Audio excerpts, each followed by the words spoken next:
ሰላም ክቡራት ተኸታተልቲ ቀመም ሚድያ ሰላም ወሰናይ እናተመነኹ ናብ ዝተዳለወ መደብ ከብለኩም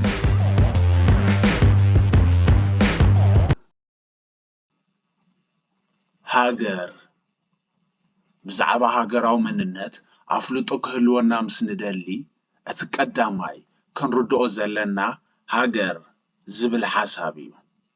ከም ተወሳኺ ንሃገር ስዒቦም ዝመፁ ሓሳባት ከም ብሄርን ዜግነትን እውን ክንርድኦም ኣለና። ምኽንያቱ ሃገራዊ መንነት ናይ ሓንቲ ሃገር ትርድኣሉ ሓሳብ ክሳብ ዝኾነ ሓንቲ ሃገር ክትበሃል እንተኾይና 4 ክተማልኦም ዘለዋ ነጥብታት ወይ ኣዕኑድ ኣለውዋ።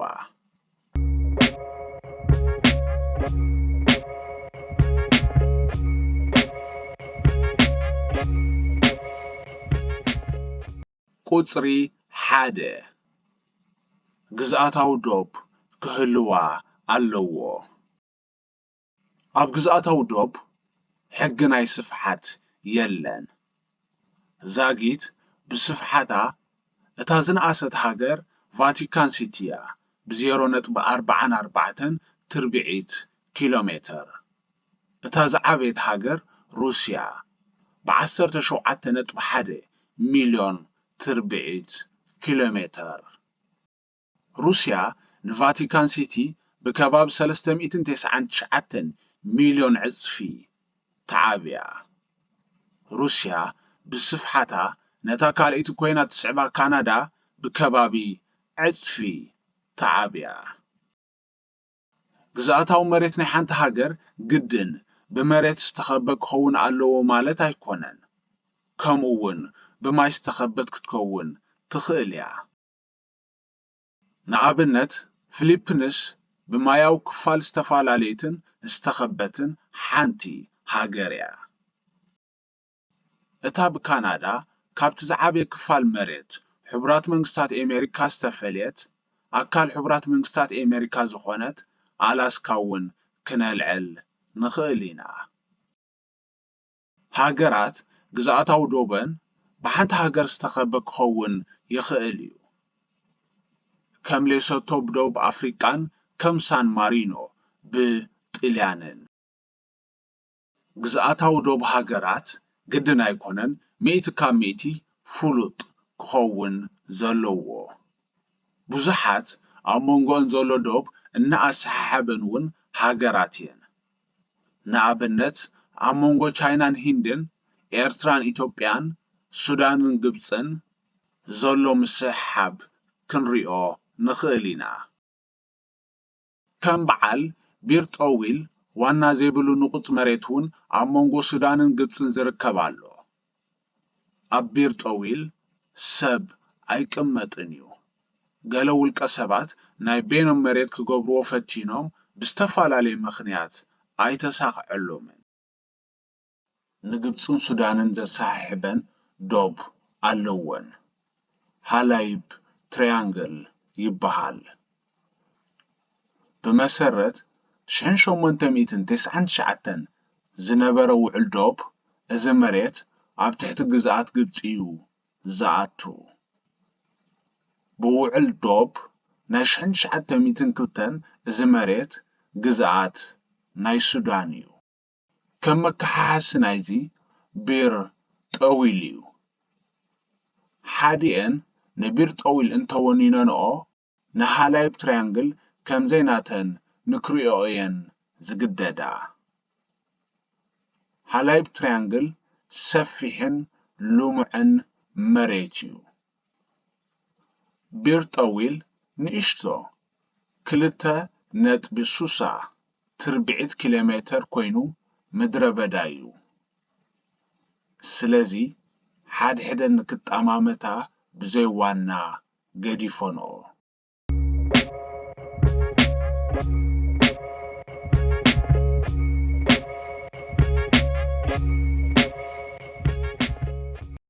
ቁጽሪ 2 ነቲ ግዝኣት ተቆማጦ ህዝቢ ወይ ዜጋታት ክህልዎ ኣለዎም። ግዝኣት ብዘይናተይ ዝብልዎ ህዝቢ ዋላ ባንዴራ ይንበልበለሉ ሃገር ኣይኮነን። ኣብ ናይ ፃዕቂ ህዝቢ ዝኾነ ሕጊ የለን። እተን ዝበዝሐ ህዝቢ ዘለዎን ሃገራት ብቐደም ተኸተል ሂንድን ቻይናን እየን። ልዕሊ 1.4 ቢልዮን ብዝሒ ህዝቢ ኣለወን።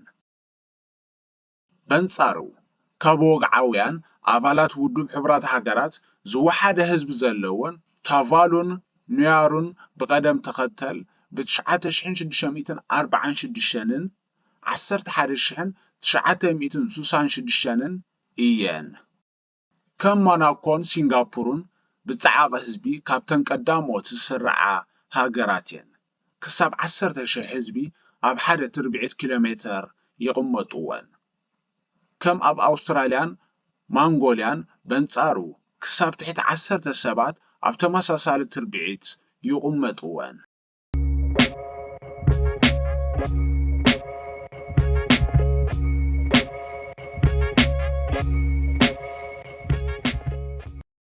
ቁጽሪ 3 ነቲ ግዝኣትን ህዝብን መንግስቲ ክህልዎ ኣለዎ።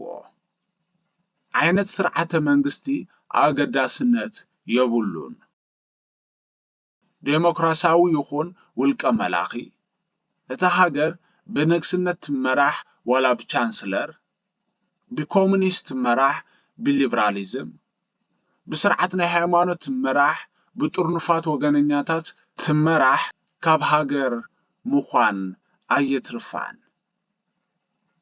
ነታ ሃገር ዝውክላ ፖለቲካዊ ምሕደራ ጥራሕ ይሃልዋ።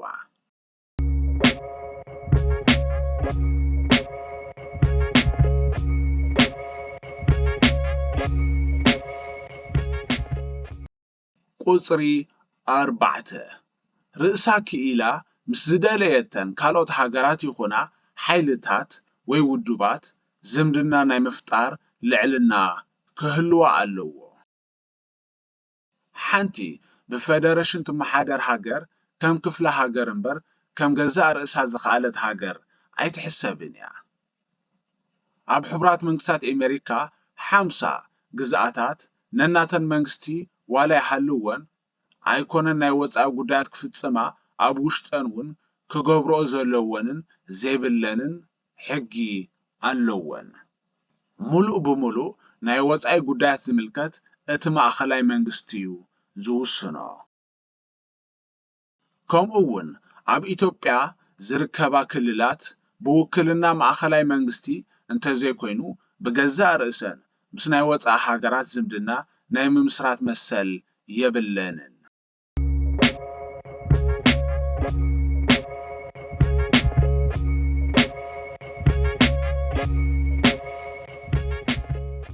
ክቡራት ተኸታተልቲ እቶም ሳብስክራይብ ዘይገበርኩም ሳብስክራይብ ጌርኩም ተሓባበሩና፣ እቶም ዝገበርኩም የቐንየልና።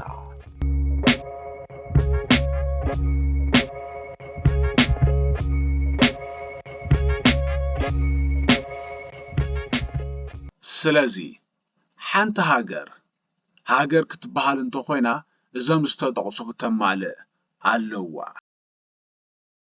ቁጽሪ 1 ግዝኣታዊ ዶብ ክህሉ ኣለዎ። ቁጽሪ 2 ነቲ ግዝኣት ተቐማጦ ህዝቢ ወይ ዜጋታት ክህልውዎ ኣለዎም። ቁጽሪ 3 ነቲ ግዝኣትን ህዝብን መንግስቲ ክህልዎ ኣለዎ። ቁጽሪ 4 ርእሳ ክኢላ ምስ ዝደለየተን ካልኦት ሃገራት ይኹና ሓይልታት ወይ ውድባት ዝምድና ናይ ምፍጣር ልዕልና ክህልዋ ኣለዎ። ልዕልና ኣብ ዶባታ ይኹን ውሽጣ ድለያ ናይ ምፍጻም ዓቕሚ እውን ክህልዋ ኣለዎ። በዚ ክንሰምዖ ጸናሕና መሰረት ኤርትራ ሃገር ድያ ኣይኮነትን ካብ ምድርጉሑ ምእማቱ ይሓይሽ። ሓንቲ ሃገር ንኽትከውን እዞም 4 እንተለውዋ ግድን ኣይኮነትን ኣባል ውድብ ሕብራት ሃገራት ክትከውን ብመሰረት እዚ ክንደይ ሃገራት ኣብ ዓለም ክህልዋ ትጽበዩ 193 ተደምሮ 2 211 257 ወዘተ ወዘተ ናባኹም ክገድፎ ሰላም ክቡራት ተኸታተልቲ ቀመም ሚድያ ናይ ሎሚ ጻንሖትና ኣብዚ ተዛዚሙሎ ክሳብ ኣብ ዝመጽእ መደብና ንራኸብ ሰላም ወሰናይ እናተመነኹ ፋኖኩም ሓውኩም ኣብርሃለይ ሓጎስ